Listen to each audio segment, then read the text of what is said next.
Hello everyone, my name is Austin Ng. My partner Yiwei Qian and I studied the Tubbs Fire, from which we learned about the inevitability of life with wildfire in the WUI, as well as the resilience of farmland and agroforestry in slowing the spread of fire. Sonoma County is rich with farmland, with wine grapes composing of nearly 80% of existing crops according to GIS data. Not only does Sonoma hold one of the densest collections of wineries in California, it also yields among the highest profits of agritourism in the state. The industry holds a major stake in the local economy, with tourism-related positions accounting for nearly 1 in every 10 jobs. From studying patterns of recent fire in the Santa Rosa area, we can clearly see how wildfire tends to spread through uncontrolled nature, while vast areas of agriculture tend to slow the fire spread. Investigating reasons behind such patterns, we conducted research into agriculture's relationship to fire as a means of preventing fire spread. Firstly, agricultural activities increase organic matter in soil. A 1% increase in organic matter can increase water retention rates in soil by up to 15 to 20%. Soil with high water retention will not burn as easily during dry seasons. During the Tubbs fire, a mere 92 acres of vineyards out of nearly 2,500 acres were burnt. Testimonials from farm owners and local residents confirm that vineyards in fact acted as fire breaks while saving homes, structures, and communities. Agroforestry also plays an important role in fire management as an effective practice that breaks down fire patterns and reduces damage.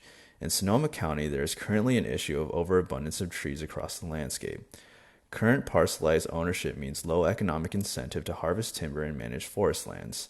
This not only generates huge wildfire risk, but also produces small and crooked trees that have little commercial value, therefore a vicious cycle.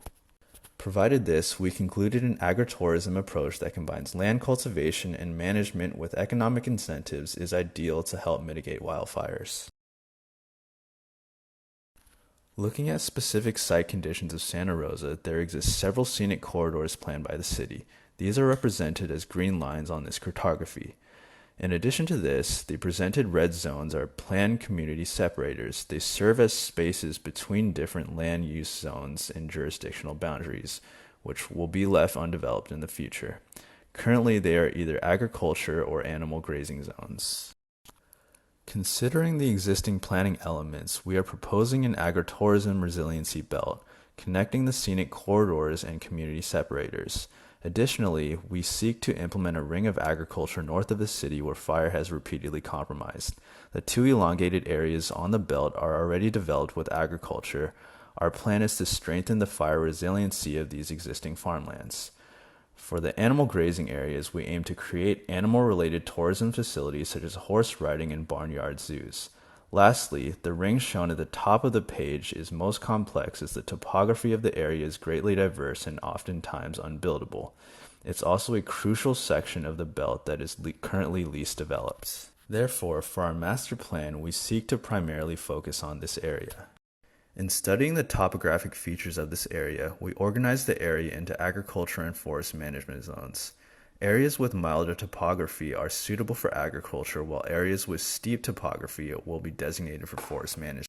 The basis of our master plan will be a diverse and attractive landscape combining agriculture and healthy forests. Structures within the master plan include forest facilities like campgrounds, a forest manager's office, as well as visitor centers. To bring communities together, we plan to build community centers, public parks, and outdoor classrooms. For economic purposes, we have planned hotels, farmers markets, and wineries. To make this master plan feasible, we propose the approach of partnership. By partnering with federal and local agencies that aim to preserve natural resources and agricultural lands, we can reach agreements with local landowners through conservation easements, which not only improve regional resiliency, but also achieve economic benefits to landowners. In terms of water supply, there are three primary sources for agriculture which are crucial to this area: surface water, rainwater, and groundwater. Surface water, such as lakes, creeks, and rivers, currently exist to the northeast and northwest of Santa Rosa. Lake Berryessa, Lake Hennessy, and Lake Sonoma are irrigated in various natural and man-made methods to supply nearby regions. In terms of rainwater, Sonoma currently receives an average of approximately 40 inches per year. Finally, there is a vast network of underground aquifers in Sonoma County that provide perhaps the most significant water source for proximate farmland. Under policies such as the Sustainable Groundwater Management Act passed in 2014, political infrastructure was established to manage and monitor California's groundwater sources at the local scale. This act required local agencies to be established in the medium to high priority groundwater basins throughout the state. We would partner with various local entities such as the Sonoma Valley Groundwater Sustainability Agency, which was established as part of this act to oversee specifically the Santa Rosa Plain groundwater basin. Additionally, there are various public agencies that will consult farmers with information and infrastructure to responsibly perform tasks like rainwater collection and ground and surface water extraction. The ecological diagram reflects the idea that fire resilience is dependent upon regional, natural, social, and economic resiliency. The components of agritourism we are proposing contribute to the general well-being of the region. For example, practice of agriculture and forest management contribute to the natural resiliency through benefits such as soil conservation and biodiversity. They also contribute to economic and social resiliency through land use sustainability, food security, and regional partnership. Our specific nodes focus on programs that will attract tourists throughout the year. Our nodes would lie within the northernmost designated region just off the scenic corridor. This area is most critical to the development of designated agriculture areas as it is currently the least occupied and is most vulnerable to fire coming from the north. In our site plan, we seek to propose several programs related to the proximate farmland. One would approach the site coming from the southwest and surrounded by vast fields of grapevines as well as scenic controlled vegetation. To the north, they would come across a farmers market and visitors center dedicated to the interaction and education of agriculture. To their south, they would view the production facility for the winery. They can continue onward, then turn left to the main access road, where they can proceed to the winery and hotel hidden behind a hillside. While on site, guests can also partake in scenic hikes and outdoor seating areas dispersed throughout the project. Transitioning to our visitor center node, the intent is to introduce tourists to the nearby attractions. There is a farmers market directly off the main road, with visitor parking immediately adjacent. One would then proceed to the center itself, which contains a lecture and film area, a display/gallery area, and an information desk.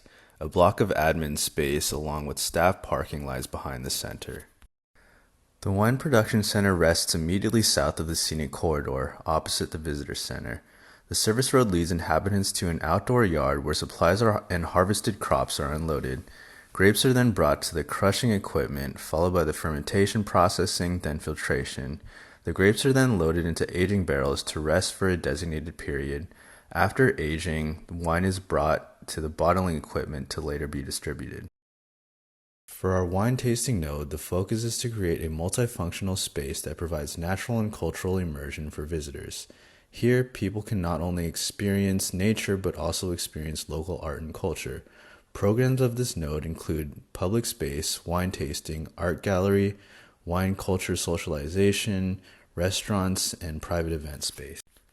The conceptual goal is to blend the building seamlessly with its surrounding context. A large part of the building is buried below ground, providing ideal conditions for wine storage and temporary shelter for visitors in case of wildfire. Upon arrival, people can either ascend via the stairs at the entrance to enjoy an intimate time with nature, or take elevators directly onto the arrival platform.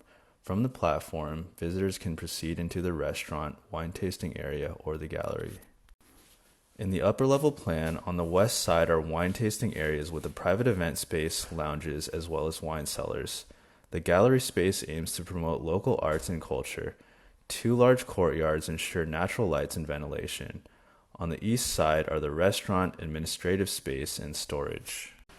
The plan illustrates the spatial organization and interlocking of spaces. The service entrance lies in the rear of the building, separated from the visitor's entrance at the bottom of the hill.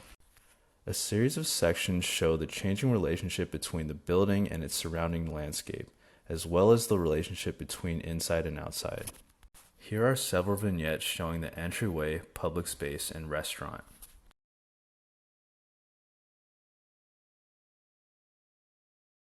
This hotel is a means for temporary interaction with nature without encouraging long-term residence in the WUI.